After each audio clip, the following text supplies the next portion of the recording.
kalau dia itu sebenarnya sudah move on-nya sudah lama gitu. Dia move on-nya sudah lama baru dia menggugat. Jadi nah kalau saya kan bagian yang kena gugatnya nih, belum move on, jadi bener-bener agak shock, ya udah malas hidup. Jadi kayak menjalani hidup ya hampa aja.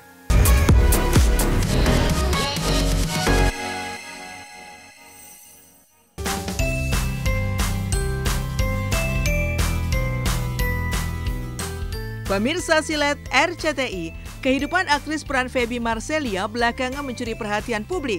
Setelah resmi bercerai dari Reva Narya, Feby kembali bangkit dan menata kehidupan, salah satunya menyibukkan diri dengan pekerjaan. Ditemui di lokasi syuting, Feby pun memperlihatkan keceriaan saat meracik rujak buah di sela-sela waktu breaknya. Ia bahkan mengajak rekan kerjanya untuk mencoba sensasi segar dan asam dari rujak yang dirinya buat tersebut. Bagi Feby, ia sangat gemar makan buah-buahan, apalagi sangat baik sebagai asupan saat diet setelah sempat naik berat badan. Karena lagi break syuting, lagi isoma itu istirahat, sholat, makan gitu. Cuman kebetulan aku lagi haid, jadi nggak bisa sholat. Jadi udah ya, mumpung di sini meja di sini biasanya rame, ini kosong, jadi aku pergunakan sebaik mungkin untuk bekal aku gitu ya. Jadi tadi aku dari rumah bawa buah-buahan, akar rujak. Karena kalau cuma makan buah kan kayaknya kadang males gitu. Tapi kalau rujak kan seger karena ada bumbunya segala macam. Jambunya nggak usah terlalu kecil lah ya. Wah, ada yang ininya nih guys. Kita potong ya karena ada yang tidak bagus. Tapi nggak apa-apa, masih tetap bisa dimakan bagian atasnya. Kadang kayak gini-gini kan enak ya, sambil ngapain, sambil nonton drakor, makanya rujak kata aku mah. Kayak sambil ya kan, sambil main handphone, ngemil gitu, daripada maksudnya cemilan-cemilan yang kadar garamnya tinggi lah, kadar gulanya tinggi, ya better dari buah asli aja karena kan buah juga udah ngandung gula sebenarnya. Beda banget ya ekspresinya. Kemarin aku sempet naik sekitar 5 kilo. Ya dia tapi lebih ke jaga makan karena menurut aku mau kita olahraga sebanyak apapun tapi makannya tetap sembarangan gak dijaga mah tetap nggak akan turun sih berat badannya. Ini sumpah ini pasti asam banget, mau coba ya. Bismillahirrahmanirrahim. Nggak pakai bumbu ya, kita coba ya.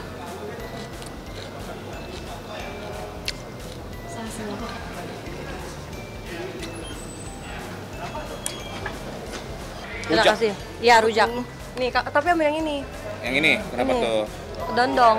Sama kakak juga yang Terus? ini. Jangan dulu. Kecut dong ini berarti? Enggak. Ya? Coba. Iya, tapi pakainya pakai muka cool. Muka sangar. Muka full. Entar dulu deh.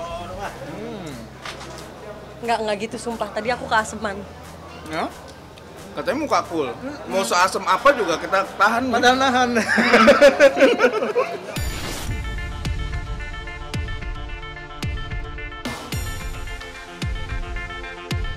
Di balik sosoknya yang terlihat tegar, namun hampir 1 tahun resmi bercerai, Feby masih merasakan sekelumit luka-luka masa lalu. Sebelumnya, Revan sempat penuh drama karena tidak lagi bisa bersama anak-anak sepenuhnya seperti dahulu saat masih menikah. Menanggapi hal itu, Feby pun mengaku tidak terganggu karena setiap orang memiliki hak untuk berbicara. Begitu pula penyesalan yang kerap datang setelah seseorang kehilangan. Lalu apa jawaban Revan sambil menahan tangis? Ya, sama anak-anak juga jadi ada jarak ya, jadi ada gap dan jadi sedikit asing gitu. Padahal kan bapaknya sendiri, ibunya anak-anak juga kan orang yang baik ya. Jadi nggak mungkin lah masa dia mau ngomong yang jelek-jelek kan nggak. Pasti kan dia juga ngomong apa adanya aja. Ya gitu loh. Tahu? Iya. Yang paling berat memang tentang anak-anak sih. Itu sih yang paling berat banget sih, tapi orang ada hak untuk bicara, setiap orang ada hak untuk apa ya untuk ya mungkin mau klarifikasi apa segala macam gitu. Tapi kan ini namanya penyesalan itu memang selalu datang di akhir kan, karena kalau di awal pendaftaran setahu aku gitu. Jadi ya makanya itu kan ada orang yang bilang apapun yang kamu punya pada saat ini tolong dihargai, tolong disayangi. Jangan sampai baru merasa kehilangan itu ya setelah orangnya nggak ada gitu. Jadi ya itu bener sih. Tapi kalau dibilang mengganggu sih enggak lah.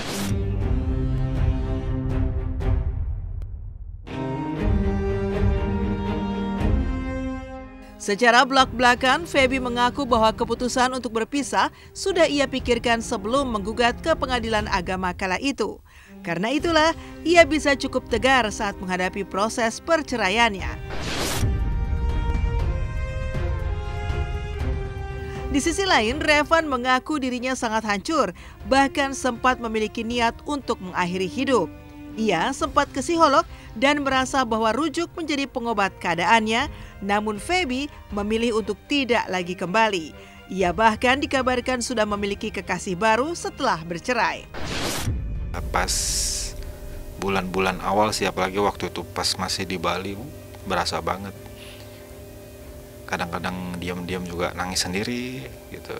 Lagi diem, lagi macet-macetan juga tiba-tiba kebayang.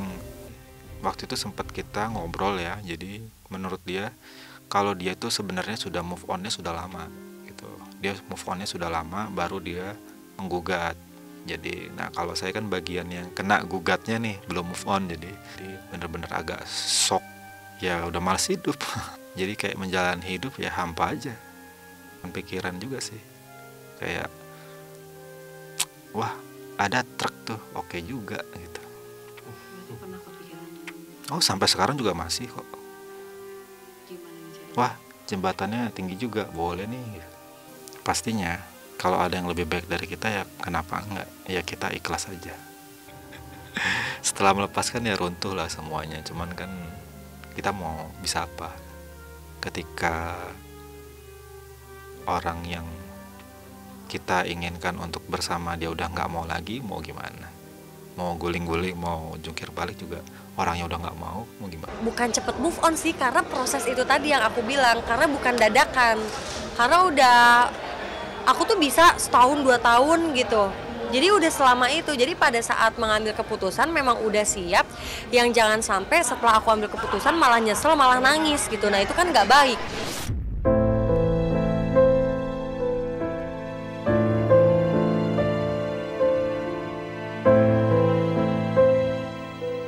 Dengan suara yang lirih menahan tangis, Revan juga mengaku dirinya sadar bahwa penyesalan selalu datang terlambat. Meski begitu, ia tetap berusaha menjalani takdir Sang Pencipta.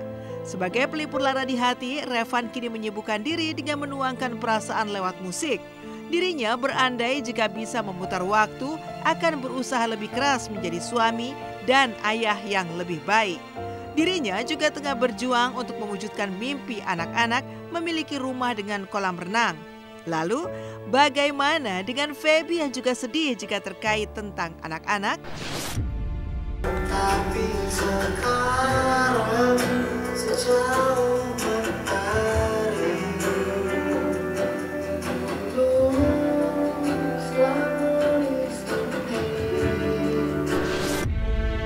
Kejelekan saya adalah orangnya terlalu nggak peka. Jadinya waktu itu saya pikir dia itu sakitnya karena kecapean syuting, ternyata bukan, sakitnya itu karena tersiksa memendam perasaan itu sih. Memang kadang-kadang orang itu merasa setelah kehilangan baru dia bisa paham. Rata-rata orang tuh setelah nggak bersama lagi baru, oh iya ya harusnya kan bisa lebih baik gitu sih. Dan itu namanya penyesalan. Mereka pengen punya rumah yang ada kolam renangnya, jadi kebetulan mereka juga hobinya berenang, jadi sekarang berusaha untuk mewujudkan itu. Anak itu buat aku, dia itu penyemangat aku. Ya kalau nggak ada anak-anak, aku nggak. Ya kalau nggak ada anak-anak sama mama ya, aku nggak ngerti sih aku bisa bertahan sejauh ini apa enggak gitu. Karena ya sampai sekarang aku bertahan buat anak-anak aku. Aku mau sekolahin mereka yang tinggi, mereka pengen jadi dokter. Kita tahu kan jadi dokter tuh biayanya nggak sedikit. Jadi aku bilang nggak apa-apa, selagi aku masih bisa kerja, aku akan kerja buat kalian. Kalian mau jadi apa? Yuk, insya Allah bisa. Karena aku juga insya Allah tetap kerja di jalur yang benar supaya berkah buat semuanya. Rezeki anak tuh pasti ada. Dedetnya minta maaf karena seperti ini kondisinya, dan yang paling penting kalian harus tahu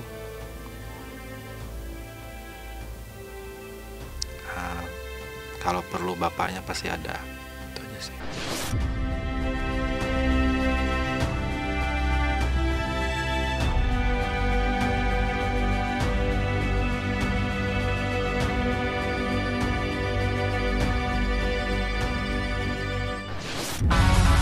Dua dekade Indonesian Idol menjadi rumah bagi talenta berbakat Indonesia. tempat di mana mimpi menjadi nyata Menginspirasi jutaan manusia.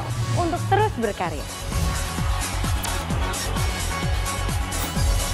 Indonesian Idol, the real idol, all of the idol.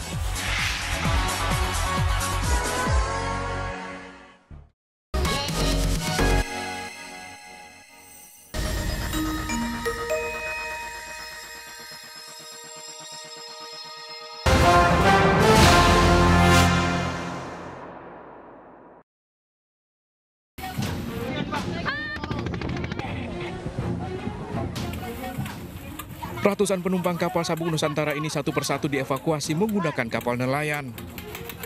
Kapal sempat terombang-ambing 12 jam di tengah laut di Pulau Masalembu, Sumeneb, Jawa Timur akibat cuaca buruk. Tanpa dilengkapi alat pelindung, para penumpang nekat untuk turun dari kapal.